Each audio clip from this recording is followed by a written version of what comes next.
3 स्त्रियां जो धनवान बनाती हैं और 3 जो कंगाल करती हैं।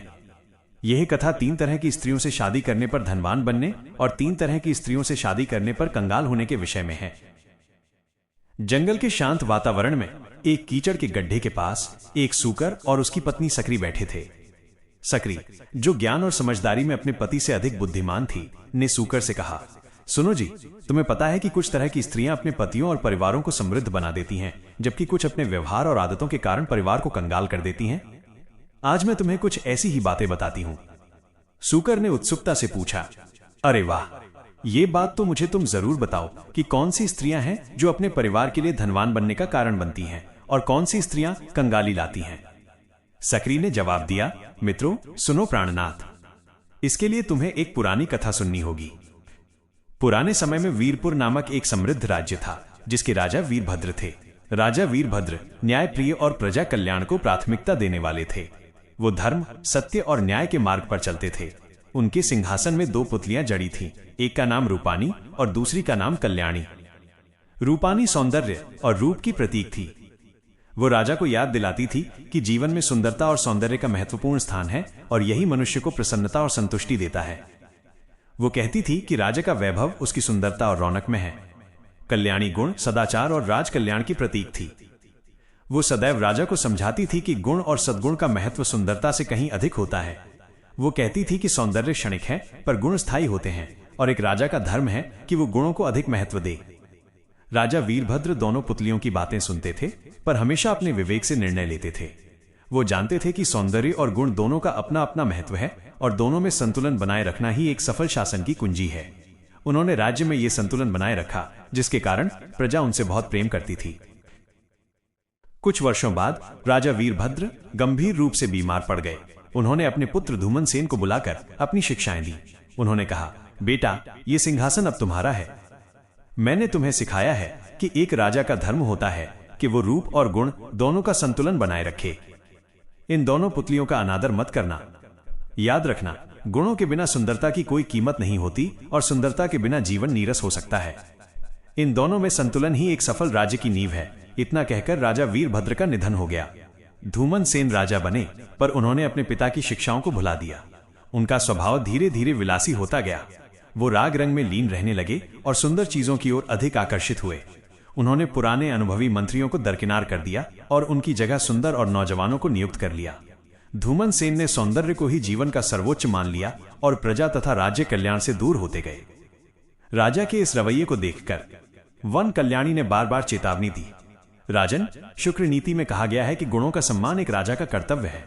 सुंदरता के पीछे पड़ने वाले शासक आखिरकार पतन की ओर बढ़ते हैं। गुण और सदाचार ही एक राज्य की रक्षा करते हैं। 2. रूपानी ने राजा को सुंदरता की ओर और भी आकर्षित किया।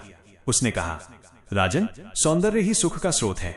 एक राजा को अपनी प्रजा को सुंदरता के माध्यम से खुश रखने की कोशिश करनी चाहिए, जिससे वो अपने राजा पर गर्व महसूस करे। राजा ने रूपानी की बातों को मानते हुए राजमहल और राजवाटिका को सुंदर फूलों से सजाने का आदेश दिया। उन्होंने सारे कटीले पौधे और अन्य सुरक्षा वाले पेड़ों को हटाकर सुंदर फूलों के पौधे लगवाए। साथ ही उन्होंने दरबार में नए सुंदर सभासदों की नियुक्ति की और राज्य के सभी पुराने अनुभवी सैनिकों को बदल दिया। कुछ समय बाद राजा के बेटे राजवाटिका में टहलते समय एक विषैले सांप के द्वारा काटे जाने के कारण अपनी जान गंवा दी। पूरे दरबार में शोक छा गया। जब धूमन सेन सिंहासन पर बैठे थे तो कल्याणी ने उन्हें फिर से समझाने की कोशिश की। उसने कहा, राजन, बृहस्पति ने कहा है कि अनुभवी और गुणवान लोगों को कभी अनदेखा नहीं करना चाहिए। आपने सुरक्षा के लिए लगाए गए कटीले पौधों को हटाकर सुंदर पौधे लगवाए, लेकिन वे सांप जैसे खतरों से सुरक्षा नहीं दे सके। साथ ही आपने राजवैद को भी दरबार से निष्कासित कर दिया। इस कथा में 3 तरह की स्त्रियां, पुतलियां जो गुणों का प्रतीक हैं, विवाहित जीवन और राज्य के संदर्भ में ये सीख देती हैं। वन कल्याणी गुण, सदाचार, कल्याण का प्रतीक। ये वो धनवान बनाने वाली स्त्री है जो बुद्धि, विवेक और गुणों को महत्व देती है। ये घर में समृद्धि और सुरक्षा लाती है। 2. रूपानी केवल सौंदर्य और क्षणिक सुख का प्रतीक। ये वो कंगाल बनाने वाली स्त्री है जो केवल विलासिता, बाहरी दिखावा और क्षणिक सुंदरता को महत्व देती है। यह सुरक्षा और स्थिरता को त्याग कर पतन की ओर ले जाती है। कथा का मूल संदेश है कि किसी भी संबंध या व्यवस्था में बाहरी रूप और सुंदरता रूपानी की तुलना में आंतरिक गुण, अनुभव और विवेक कल्याणी अधिक महत्वपूर्ण होते हैं। जहां गुणवान स्त्री होगी वहां धन और समृद्धि होगी और जहां केवल विलासी रूप होगा वहां पतन और कंगाली आएगी। कल्याणी द्वारा राजा धूमन सेन को दी गई सीख जारी रही जब उनके पुत्र की मृत्यु सांप के काटने से हुई थी और उन्होंने दरबार से अनुभवी वैद्य को निष्कासित कर दिया था। राजा धूमन सेन को यह सुनकर क्रोध आ गया। उन्होंने कल्याणी को चुप करवाते हुए कहा कि वो हमेशा केवल उपदेश ही देती है, जबकि इस दुख की घड़ी में उन्हें सांत्वना चाहिए। तभी रूपानी ने राजा का साथ देते हुए कहा, राजन, शोक के समय में ऐसी बातों का उल्लेख करना उचित नहीं है। सौंदर्य ही जीवन को खुशहाल बनाता है। रूपानी की बातों ने राजा को और अधिक विलास में डुबो दिया। उन्होंने दरबार से सभी अनुभवी लोगों को हटा दिया और उनकी जगह सुंदर नव युवकों को नियुक्त कर लिया। राजा धूमन सेन ने दरबार में राग, रंग, नृत्य और संगीत का प्रचलन शुरू कर दिया। धीरे धीरे राज्य का विकास रुक गया, प्रजा दुखी होने लगी और राज्य में अराजकता फैल गई। उसी समय वीरपुर के पड़ोसी राज्य के राजा ने इस स्थिति का फायदा उठाने का फैसला किया। उसने सोचा कि वीरपुर में अब सुरक्षा और अनुशासन कमजोर हो गया है और उसने वीरपुर पर हमला कर दिया। जब राजा धूमन सेन को आक्रमण की सूचना मिली तो वो घबरा गया। उसके पास न तो अनुभवी मंत्री थे और न ही कुशल सेनापति। घबराहट में वो तुरंत अपने सिंहासन के पास गया और कल्याणी से सहायता की विनती की। कल्याणी ने कहा, राजन, नीति में कहा गया है कि अनुभवी और गुणवान लोगों का साथ संकट के समय में बहुत आवश्यक होता है। आपको अपनी सेना में पुराने अनुभवी सैनिकों को फिर से भर्ती करना चाहिए और आधी रात के समय शत्रु पर अचानक हमला करें। शत्रु आपकी असली शक्ति से अनभिज्ञ है और रात के अंधेरे में आपकी पूरी ताकत का अनुमान नहीं लगा पाएगा। यह आपका सबसे बड़ा अवसर है। राजा ने कल्याणी की बात मानी और पुराने अनुभवी सैनिकों और मंत्रियों को बुलाकर आधी रात को आक्रमण किया। शत्रु इस अचानक हमले के लिए तैयार नहीं थे और वीरपुर की सेना ने उन्हें पराजित कर दिया। इस संकट के बाद राजा धूमन सेन को यह सीख मिल गई कि सौंदर्य और विलास में ही जीवन का सुख नहीं है। उन्होंने समझा कि शासन के लिए गुण, विवेक और अनुभव का होना आवश्यक है। इसके बाद राजा ने अपने राज्य में सदैव गुणवान लोगों को ही महत्व दिया और अपने पिता वीरभद्र की शिक्षाओं का पालन किया। निष्कर्ष, सुंदरता और विलासिता क्षणिक सुख दे सकते हैं, परंतु कठिन समय में केवल गुण, विवेक और नीतियों के पालन से ही संकट से निकला जा सकता है। सुंदरता की अपेक्षा सद्गुण और बुद्धिमत्ता का अधिक महत्व होता है। सुंदरता आपको मुसीबत से नहीं बचा सकती, लेकिन गुणवान आपको मुश्किल वक्त में पड़ने से बचा सकता है। इसलिए सदैव सुंदर का नहीं, गुणवान का चुनाव करिए। मित्रों, बहुत से लोग सुंदर स्त्रियों को देखकर उन पर लट्टू हो जाते हैं, भले ही उनमें कितने ही अवगुण क्यों न हो। उनके रूप रंग को देखकर वे सब कुछ भूल जाते हैं और ऐसी ही स्त्रियों पर आसक्त लोग मुसीबत में घिरे रहते हैं। ध्यान रहे, एक बार को कोई स्त्री सुंदर न हो तो भी उसको अपना लो। अगर वो गुणवान और चरित्रवान है तो निश्चित ही वो आपको धनवान और संपन्न बना देगी और बड़ी से बड़ी विपत्ति से निकाल सकती है। आइए, इस संबंध में मैं आपको एक कहानी और सुनाता हूँ।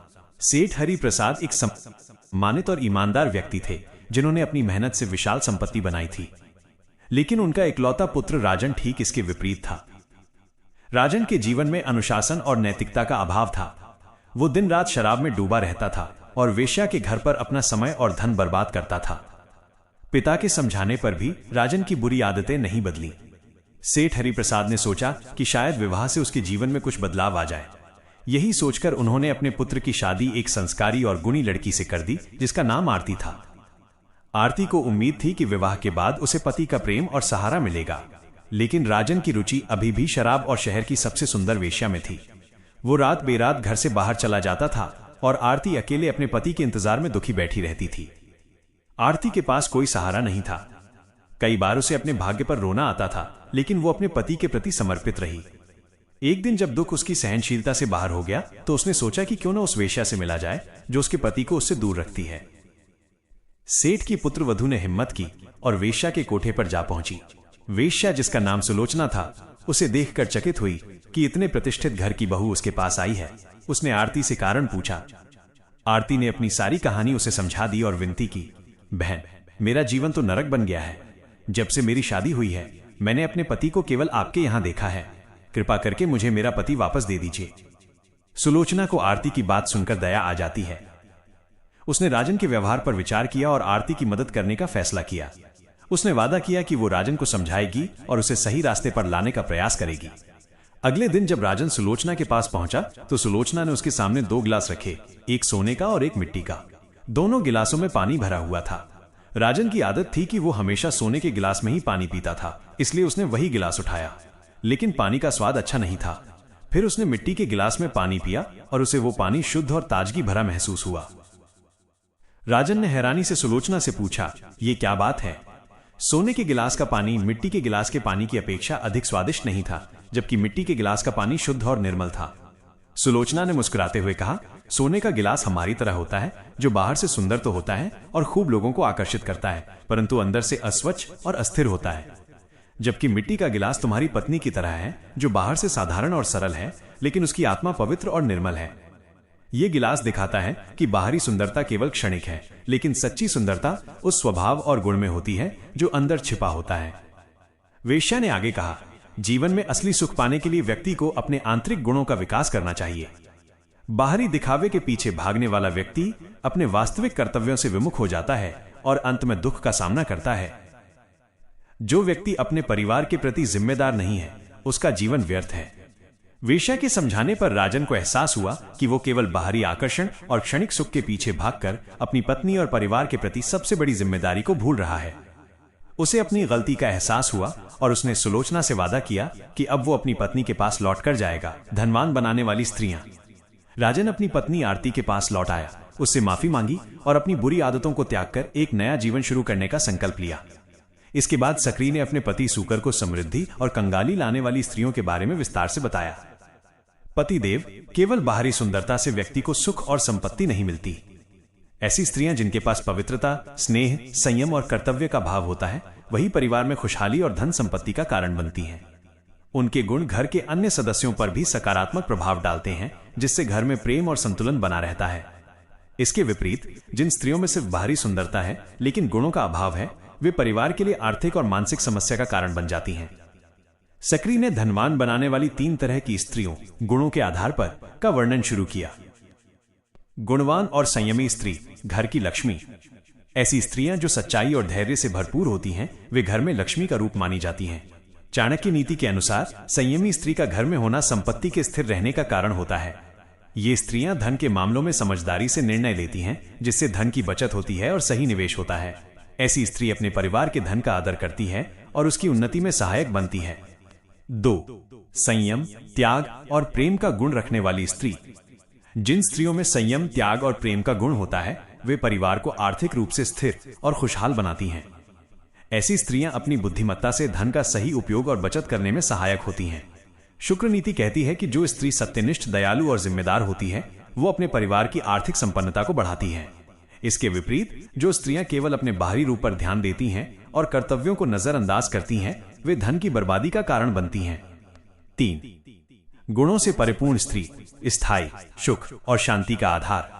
विदुर जी कहते हैं कि जिस प्रकार सोने के गिलास में भरा हुआ पानी केवल बाहरी रूप से आकर्षक दिखता है, लेकिन अगर उसमें शुद्धता नहीं है तो वो स्वास्थ्य के लिए हानिकारक होता है, ठीक इसी प्रकार रूपवान लेकिन गुणहीन स्त्री परिवार को मानसिक शांति नहीं दे सकती। बाहरी सुंदरता क्षणिक होती है, लेकिन गुण व्यक्ति को स्थायी संतोष और समृद्धि प्रदान करते हैं। चाणक्य नीति भी कहती है कि जो स्त्रियां अपने पति और परिवार के प्रति सच्ची निष्ठा और समर्पण दिखाती हैं, वे अपने आचरण से ही घर में समृद्धि को आकर्षित करती हैं। उनका पवित्र और संतोषी स्वभाव घर में शांति और स्थिरता का कारण बनता है। सक्री ने अंत में दोहराया, कुछ स्त्रियां अपने गुणों और स्वभाव से परिवार को धनवान और संपन्न बना सकती हैं, जबकि कुछ स्त्रियां अपने आचरण और अवगुणों के कारण परिवार को आर्थिक रूप से कमजोर और कंगाल बना सकती हैं। धनवान बनाने वाली मुख्य 3 स्त्रियां गुणों पर आधारित हैं। 1. गुणवान और संयमी स्त्री, जो संपत्ति को स्थिर रखे। 2. त्याग, प्रेम और जिम्मेदार स्त्री, जो धन का सदुपयोग करे। 3. पवित्र और निष्ठावान स्त्री, जो घर में शांति और स्थिरता लाए। सूकर और सक्री की बातचीत जारी रहती है, जहां सक्री विस्तार से उन स्त्रियों के गुणों और अवगुणों का वर्णन करती है जो परिवार की समृद्धि या कंगाली का कारण बनती हैं। धनवान बनाने वाली 3 स्त्रियां। सक्री ने सूकर को बताया कि वे स्त्रियां जिनके गुण परिवार को सुख, शांति और धन संपत्ति प्रदान करते हैं, वे निम्नलिखित हैं। निष्ठावान और समर्पित स्त्री। ऐसी स्त्रियां परिवार में सकारात्मक वातावरण बनाती हैं, जिससे घर में सुख, शांति और एकजुटता बनी रहती है। विदुर नीति कहती है कि समर्पण और प्रेम से भरी हुई स्त्री अपने परिवार की उन्नति में सबसे बड़ी भूमिका निभाती है। उसका प्रेम और सहयोग पति को आत्मविश्वास और मानसिक शांति देता है, जिससे पति को व्यवसाय में सफलता मिलती है और घर में धन का आगमन होता है। 2. बुद्धिमान और कर्तव्यनिष्ठ स्त्री। जो स्त्री बुद्धिमान और समझदार होती है, वो हर परिस्थिति का सही निर्णय लेकर समाधान करती है। शुक्र नीति के अनुसार बुद्धिमान स्त्रियां घर के धन के मामलों में विवेक से सहायता करती हैं और अनावश्यक खर्चों पर नियंत्रण रखती हैं। उनकी बुद्धिमानी घर में संतुलन और समृद्धि बनाए रखती है, जिससे परिवार आर्थिक रूप से मजबूत होता है। 3. संयमी और समझदार स्त्री। ये पहली स्त्री की श्रेणी है जो संयमित और समझदार होती है। ऐसी स्त्री घर के धन और संसाधनों का सही ढंग से उपयोग करती है, धन को बचाती है और सही जगह निवेश करती है। कंगाल करने वाली 3 स्त्रियां। इसके विपरीत सक्री ने उन 3 तरह की स्त्रियों का वर्णन किया जिनके अवगुण परिवार को आर्थिक रूप से कमजोर और कंगाल बना सकते हैं। असंतोषी और लालची स्त्री। असंतोषी और लालची स्त्री के स्वभाव में लोभ होता है, जिससे वो हमेशा अधिक पाने की इच्छा रखती है। वो अपनी जरूरतों और इच्छाओं को नियंत्रित नहीं कर पाती और अनावश्यक खर्च करती है। ऐसी स्त्री परिवार में आर्थिक संकट का कारण बनती है और घर का धन तेजी से खत्म होता है, जिससे परिवार कंगाली की ओर चला जाता है। 2. झगड़ालू और नकारात्मक स्वभाव की स्त्री। ऐसी स्त्री जो हर बात में दोष निकालती है, झगड़ा करती है और नकारात्मक सोच रखती है, वो परिवार के धन को नष्ट करने में सहायक होती है। विदुर नीति में कहा गया है कि झगड़ालू स्वभाव की स्त्री पति का मानसिक संतुलन बिगाड़ देती है, जिससे पति आर्थिक और मानसिक रूप से कमजोर हो जाता है। झगड़े और विवाद से घर में शांति नहीं रहती और इसका गहरा असर पति के व्यवसाय पर पड़ता है, जिससे परिवार आर्थिक तंगी का सामना करने लगता है। 3. गैर जिम्मेदार स्त्री। जो स्त्री अपनी जिम्मेदारियों को निभाने में असमर्थ होती है और गैर जिम्मेदार होती है, वो परिवार को कंगाल कर सकती है। शुक्र नीति के अनुसार गैर जिम्मेदार स्त्री धन का दुरुपयोग करती है और हर कार्य में ढिलाई बरतती है। उसके कारण धन के अपव्यय का खतरा रहता है और परिवार आर्थिक विपत्तियों में घिर जाता है। निष्कर्ष और सूकर की स्वीकृति। सक्री ने अपनी बात समाप्त करते हुए कहा, स्त्री के गुण और स्वभाव ही घर के धन और संपन्नता का आधार होते हैं। संयमी, समर्पित और बुद्धिमान स्त्री परिवार को आर्थिक, मानसिक और सामाजिक रूप से संपन्न बनाती है। इसलिए व्यक्ति को विवाह करते समय केवल बाहरी सुंदरता पर नहीं, बल्कि स्त्री के आंतरिक गुणों और स्वभाव को समझना चाहिए। सूकर प्रभावित होकर कहने लगा, तुम्हारी बातें सच में बहुत ज्ञानवर्धक हैं। मुझे समझ में आ गया है कि संयम, प्रेम और बुद्धिमानी ही सच्चे सुख और संपन्नता के आधार हैं। उसने ये भी समझा कि एक आदर्श पत्नी वही है जो अपने गुणों और आचरण से अपने परिवार को सच्ची खुशी और संपन्नता प्रदान करती है। सूकर ने अपनी समझदारी भरी पत्नी के ज्ञान की सराहना की और महसूस किया कि असली जीवन में धन और सुख का आधार स्त्री के गुण ही होते हैं।